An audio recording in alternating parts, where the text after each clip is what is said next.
to possibly be with you. Luna, mahal kita. Mahal na mahal kita. At hindi mo naman ako kailangang magustuhan pabalik. Basta hayaan mo lang ako, okay?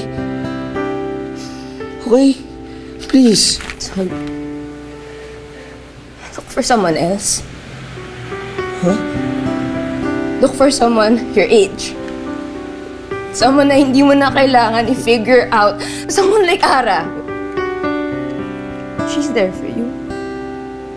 Ano kinalaman ni Ara dito? Ano nangyari ng mag-isgawan? Sorry po nga ng Boneng. Umuwi ka na. Luna, wait. Basta na.